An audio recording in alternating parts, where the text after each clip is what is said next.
ಕಣಿವೆ ರಾಜ್ಯದಲ್ಲಿ ನಿಲ್ಲದ ಉಗ್ರರ ಪೈಶಾಚಿಕ ಕೃತ್ಯ. ಕಳೆದ 25 ವರ್ಷಗಳಲ್ಲಿ 10 ಬಾರಿ ಭಯೋತ್ಪಾದಕರ ದಾಳಿಯಾಗಿರೋದು.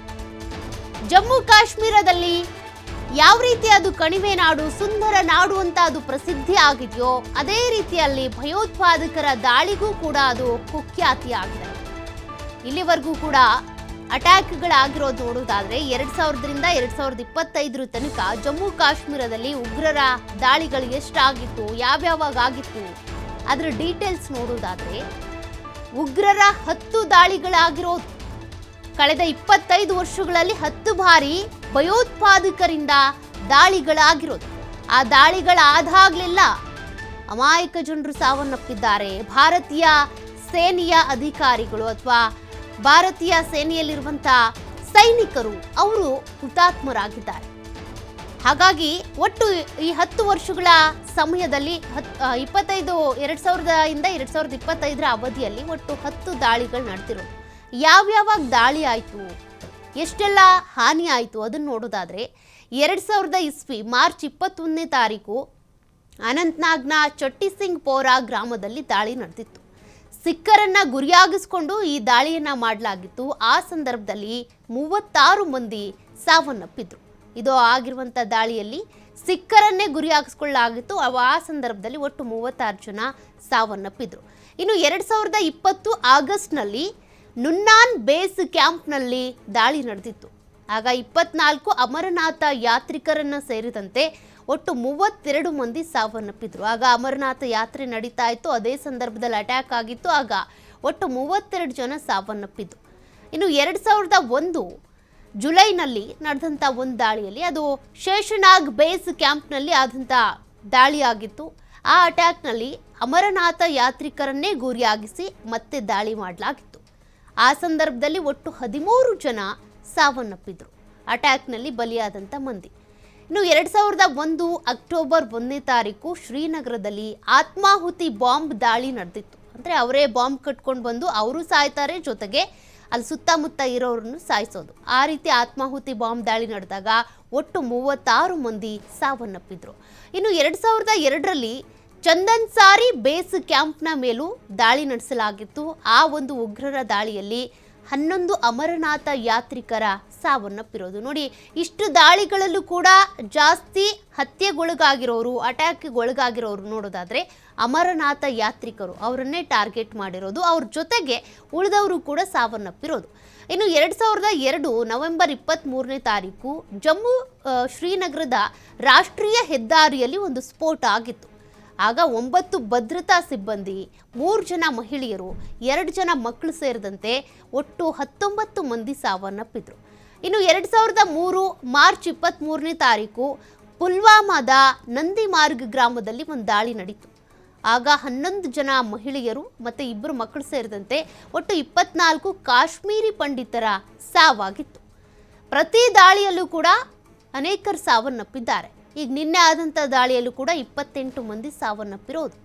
ಇನ್ನು 2005 ಜೂನ್ 13ನೇ ತಾರೀಕು ಪುಲ್ವಾಮಾದ ಮಾರುಕಟ್ಟೆಯಲ್ಲಿ ಕಾರನ್ನು ಸ್ಫೋಟಗೊಳಿಸಲಾಗಿತ್ತು. ಆ ಸಂದರ್ಭದಲ್ಲಿ 13 ಮಂದಿ ಸಾವನ್ನಪ್ಪಿದ್ರು. 100ಕ್ಕೂ ಹೆಚ್ಚು ನಾಗರಿಕರಿಗೆ ಗಾಯಗಳಾಗಿದ್ವು. ಇನ್ನು 2006ರಲ್ಲಿ ಜೂನ್ 12ನೇ ತಾರೀಕು ಕುಲ್ಗಾಮ್ನಲ್ಲಿ ನಡೆದಂಥ ಭಯೋತ್ಪಾದಕ ದಾಳಿ, ಅಲ್ಲಿ 9 ಜನ ನೇಪಾಳಿ ಮತ್ತು ಬಿಹಾರಿ ಕಾರ್ಮಿಕರು ಸಾವನ್ನಪ್ಪಿದ್ರು. ಇನ್ನು 2017 ಜೂನ್ 10ನೇ ತಾರೀಕಿನಲ್ಲಿ ಗುಲ್ಗಾಮ್ನಲ್ಲಿ ಯಾತ್ರಿಕರ ಬಸ್ ಮೇಲೆ ದಾಳಿ ಮಾಡಲಾಗಿತ್ತು.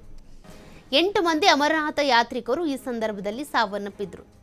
ಅಮರನಾಥ ಯಾತ್ರೆಗೆ ಅಂತ ಹೋಗ್ತಾ ಇದ್ದಂಥ ಯಾತ್ರಿಕರ ಬಸ್ ಮೇಲೇನೆ ದಾಳಿ ಮಾಡಲಾಗಿತ್ತು. ಆಗ ಒಟ್ಟು 8 ಮಂದಿ ಅಮರನಾಥ ಯಾತ್ರಿಕರೇನಿದ್ದಾರೆ ಅವರು ಸಾವನ್ನಪ್ಪಿದ್ರು. ಅಲ್ಲಿಂದ ಇಲ್ಲಿವರೆಗೂ ಕೂಡ ನೀವು ಸಾವಿನ ಸಂಖ್ಯೆಯನ್ನು ಗಮನಿಸ್ತಾನೇ ಇದ್ದೀರಾ. ಯಾವ ರೀತಿ ದಾಳಿಗಳಾಯಿತು, ಹೇಗಾಯಿತು ಅಂತ. ಒಂದು ಆತ್ಮಾಹುತಿ ಬಾಂಬ್ ಸ್ಫೋಟ, ವೆಹಿಕಲನ್ನು ಸ್ಫೋಟ ಮಾಡೋದು, ಮತ್ತು ಹೋಗ್ತಾ ಇದ್ದಂಥ ಈ ಸೈನಿಕರ ವೆಹಿಕಲ್ ಮೇಲೆ ಅಟ್ಯಾಕ್ ಮಾಡೋದು, ಅಮರನಾಥ ಯಾತ್ರಿಕರು ಹೋಗ್ತಾ ಇದ್ರು ಅಂತಂದರೆ ಅವ್ರ ಬಸ್ ಮೇಲೆ ಅಟ್ಯಾಕ್ ಮಾಡೋದು, ಹೀಗೆಲ್ಲ ದಾಳಿಗಳಾಗಿದ್ದಾವೆ. ಬಟ್ ನಿನ್ನೆ ಆದಂಥ ದಾಳಿ ಏನಿದೆ, ಪ್ರವಾಸಿಗರನ್ನು ಟಾರ್ಗೆಟ್ ಮಾಡಿದಂಥ ದಾಳಿ. ಬಟ್ ಅವರ ಟಾರ್ಗೆಟ್ ಪ್ರವಾಸಿಗರೇ ಆಗಿದ್ರಾ, ಬೇರೆ ಇನ್ನೇನಾದರೂ ಹುನ್ನಾರ ಇತ್ತಾ ಅಂದರೆ ಅವರು ಕೇಳಿದಂಥ ಪ್ರಶ್ನೆಗಳನ್ನು ನೀವು ಗಮನಿಸಿದ್ದೀರಾ. ಹಿಂದೂನಾ ಮುಸ್ಲಿಮಾ ಅಂತೇಳಿ, ಹಿಂದೂ ಅಂತ ಅಂದರೆ ಆಜಾನ್ ಹೇಳು ಅಂತೇಳಿ ಬೆದರಿಸಿರೋದು, ಅದಾದ ನಂತರ ಅವರನ್ನು ಟಾರ್ಗೆಟ್ ಮಾಡಿ ಹಣೆಗೇನೆ ಗನ್ ಪಾಯಿಂಟ್ ಇಟ್ಟು ಸಾಯಿಸಿರೋದು, ಭೀಕರವಾಗಿ ಕೊಂದಿರೋದು. ಅಲ್ಲಿ ಒಂದು ಮೆಸೇಜ್ ಕೊಟ್ಟು ಹೋಗಿದ್ದಾರೆ, ನೀವು ನಿಮ್ಮ ಪ್ರಧಾನಿ ಮೋದಿಯವ್ರಿಗೆ ಹೋಗಿ ಹೇಳಿ ನಿಮ್ಮನ್ನು ಬದುಕಿಸಿದ್ದೀವಿ ಅಂತಂದರೆ ಅವ್ರು ಕೇಳಿದ್ರಲ್ಲ, ನಮ್ಮನ್ನು ಯಾಕೆ ಬಿಟ್ಟಿದ್ದೀರಾ, ನಮ್ಮನ್ನು ಸಾಯಿಸ್ಬಿಡಿ, ಅವ್ರನ್ನ ಸಾಯಿಸಿ ನಮ್ಮನ್ನು ಬದುಕಿಸಿದ್ರೆ ಏನು ಪ್ರಯೋಜನ ಅಂತ. ಆಗ ನಿಮ್ಮ ಮೋದಿಯವ್ರಿಗೆ ಹೋಗಿ ಹೇಳಿ ಅಂತ ಹೇಳಿದ್ದಾರೆ. ಹಾಗಾಗಿ ಈ ನಿಟ್ಟಿನಲ್ಲಿ ಭಾರತ ಯಾವ ರೀತಿ ನಿರ್ಧಾರವನ್ನು ತೆಗೆದುಕೊಳ್ಳುತ್ತೆ, ಪ್ರತಿ ಬಾರಿ ಇಂಥದ್ದೇ ಅಟ್ಯಾಕ್ಗಳಾದಾಗಲೂ ಕೂಡ ಅಮಾಯಕ ಮಂದಿ ಸಾವನ್ನಪ್ತಾರೆ, ಜೊತೆಗೆ ಗಡಿಯಲ್ಲಿ ಇರುವಂಥ ಸೈನಿಕರು ಸಾವನ್ನಪ್ತಾರೆ, ಅವ್ರ ಮೇಲೆ ಅಟ್ಯಾಕ್ಗಳಾಗುತ್ತೆ. ಆದರೆ ಈ ರೀತಿ ಉಗ್ರರನ್ನ ಪೋಷಣೆ ಮಾಡುವಂಥ ರಾಷ್ಟ್ರದ ವಿರುದ್ಧ ಯಾವ ರೀತಿಯಾಗಿ ಚಡಿಯೇಟು ಬೀಳಬೇಕು, ಯಾವ ರೀತಿಯಾಗಿ ಚಾಟಿ ಬೀಸಬೇಕು, ಅದು ಸರಿಯಾಗಿ ಆಗಬೇಕಿದೆ.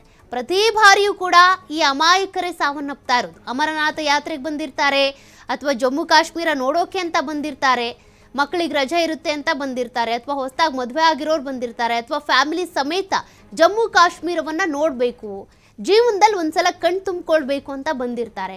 ಅಂಥವ್ರ ಮೇಲೆ ಟಾರ್ಗೆಟ್ ಮಾಡ್ತಾರೆ. ಅಥವಾ ಸೈನಿಕರು ಗಡಿ ಕಾಯ್ತಾ ಇರ್ತಾರೆ, ಅಂಥವ್ರ ಮೇಲೆ ಏಕಾಏಕಿಯಾಗಿ ಅಟ್ಯಾಕ್ ಮಾಡ್ತಾರೆ. ಅಥವಾ ಅವರ ಸೇನಾ ವಾಹನದಲ್ಲಿ ಹೋಗ್ತಾ ಇರ್ತಾರೆ, ಅಂಥ ಸಂದರ್ಭದಲ್ಲಿ ಬಾಂಬ್ ದಾಳಿ ಮಾಡ್ತಾರೆ. ಇಲ್ಲಾಂದರೆ ಆತ್ಮಾಹುತಿ ಬಾಂಬ್ ಸ್ಫೋಟವನ್ನು ಮಾಡ್ತಾರೆ. ಇಲ್ಲ ವೆಹಿಕಲ್ ಇಟ್ಟು ವೆಹಿಕಲಲ್ಲಿ ಬಾಂಬ್ ಇಟ್ಟು ಸ್ಫೋಟಗೊಳಿಸ್ತಾರೆ. ಈ ರೀತಿ ಬೇರೆ ಬೇರೆ ರೀತಿಯಾಗಿ ಅಟ್ಯಾಕ್ ಮಾಡ್ತಾರಲ್ಲ, ಇವ್ರಿಗೆ ಯಾವ ರೀತಿ ಪಾಠ ಕಲಿಸ್ತಾರೆ? ಇವತ್ತು ಅನೇಕ ಸಭೆಗಳಿದೆ. ಪ್ರಧಾನಿ ನರೇಂದ್ರ ಮೋದಿ ಅವರು 11 ಗಂಟೆಗೆ ಒಂದು ಸಭೆ ಮಾಡ್ತಾರೆ, ವಿದೇಶಾಂಗ ಸಚಿವರು ಇರ್ತಾರೆ, ಅದೇ ರೀತಿಯಾಗಿ ಪ್ರಧಾನ ಕಾರ್ಯದರ್ಶಿಗಳಿರ್ತಾರೆ, ಸೇನೆಗೆ ಸಂಬಂಧಪಟ್ಟ ಅಧಿಕಾರಿಗಳಿರ್ತಾರೆ. ಎಷ್ಟೇ ಭದ್ರತೆಯನ್ನು ಕೊಟ್ಟರೂ ಕೂಡ ನೋಡಿ, ನೀವು ಜಮ್ಮು ಕಾಶ್ಮೀರ ಅಂತ ಬಂದಾಗ ಒಂದು ಚಿತ್ರಣ ಬರೋದು, ಕಣಿವೆ ನಾಡು, ಮಂಜಿರುತ್ತೆ, ಜೊತೆಗೆ ಅಲ್ಲಲ್ಲಿ ಸೈನಿಕರು ಗನ್ ಹಿಡ್ಕೊಂಡು ಕಾಯ್ತಾ ಇರ್ತಾರೆ ಅಂತ. ಅಷ್ಟೊಂದು ಗಡಿ ಭದ್ರತೆ ಇರುತ್ತೆ, ಸೆಕ್ಯೂರಿಟಿ ಇರುತ್ತೆ, ಜನರಿಗೊಂದು ಭರವಸೆ, ಹೋದರೆ ನಾವು ಆರಾಮಾಗಿ ಎಲ್ಲ ನೋಡಿಕೊಂಡು ಎಂಜಾಯ್ ಮಾಡ್ಕೊಂಡು ಬರ್ಬೋದು, ಒಂದು ಒಳ್ಳೆ ಫೋಟೋ ಶೂಟ್ ಆಗುತ್ತೆ, ನಮ್ಮ ಜೀವನದಲ್ಲಿ ಮರೆಯೋದಕ್ಕಾಗದೇ ಇರುವಂಥ ಕ್ಷಣ ಆಗುತ್ತೆ ಅಂತ.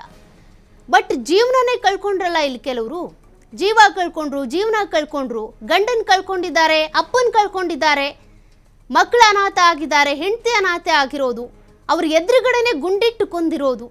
ಹಾಗಾಗಿ ಇಲ್ಲಿವರೆಗೂ ಆಗಿರುವಂಥ ಪ್ರತಿಯೊಂದು ದಾಳಿಯಲ್ಲೂ ಕೂಡ ಅಮಾಯಕ ಜೀವಗಳು ಬಲಿಯಾಗಿರೋದು.